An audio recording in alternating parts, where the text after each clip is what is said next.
নমস্কার বন্ধুরা, আজ আপনাদের নিয়ে যাব পশ্চিমবঙ্গের বীরভূম জেলার এক অত্যন্ত পবিত্র শক্তিপীঠে, যা কঙ্কালীতলা শক্তিপীঠ নামে পরিচিত। এই মন্দিরটি অবস্থিত বোলপুর শহরের কাছে এবং সুন্দর কপাই নদীর তীরে। হিন্দু ধর্ম অনুযায়ী এটি ভারতের শেষতম শক্তিপীঠ।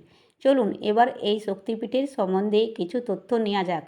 পুরাণ অনুযায়ী রাজা দক্ষ এক মহাযজ্ঞের আয়োজন করেছিলেন, কিন্তু তিনি তার জামাতা ভগবান শিবকে এই যজ্ঞে আমন্ত্রণ জানাননি। এই অপমান সহ্য করতে না পেরে দেবী সতী যজ্ঞকুণ্ডে আত্মাহুতি দেন। এরপর শোকে ভগবান শিব সতীর দেহ কাঁধে নিয়ে তাণ্ডব নৃত্য শুরু করেন। তখন সৃষ্টির ভারসাম্য রক্ষার জন্য ভগবান বিষ্ণু তার সুদর্শন চক্র দিয়ে সতীর দেহকে বিভিন্ন খণ্ডে বিভক্ত করেন। বিশ্বাস করা হয় যে এই স্থানে দেবীর কঙ্কাল বা কোমরের অংশ পড়েছিল। সেই থেকে এই স্থানের নাম হয় কঙ্কালীতলা। এই মন্দির দেবীকে মা কঙ্কালেশ্বরী নামে পূজা করা হয়।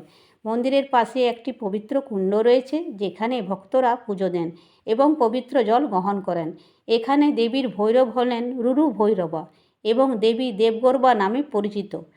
তাই সারা বছরেই এইখানে মন্দিরে ভক্তদের ভিড় দেখা যায়। বিশেষ করে কালী পুজো, দুর্গাপুজো এবং অমাবস্যা তিথিতে এখানে বড় উৎসব ও মেলার আয়োজন হয়। কঙ্কালীতলা শক্তিপীঠ শান্তিনিকেতনের থেকে খুব কাছে অবস্থিত। অনেক পর্যটক শান্তিনিকেতন ভ্রমণের সময় এখানে এসে মায়ের দর্শন করেন।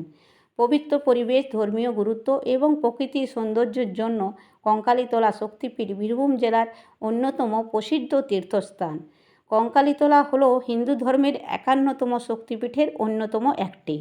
আজও অসংখ্য ভক্ত মা কঙ্কালীর আশীর্বাদ পাওয়ার জন্য এই শক্তিপীঠে দর্শন করতে আসেন। আজ এখানেই শেষ করছি। ভিডিও ভালো লাগলে লাইক, শেয়ার, সাবস্ক্রাইব করতে ভুলবেন না। ধন্যবাদ।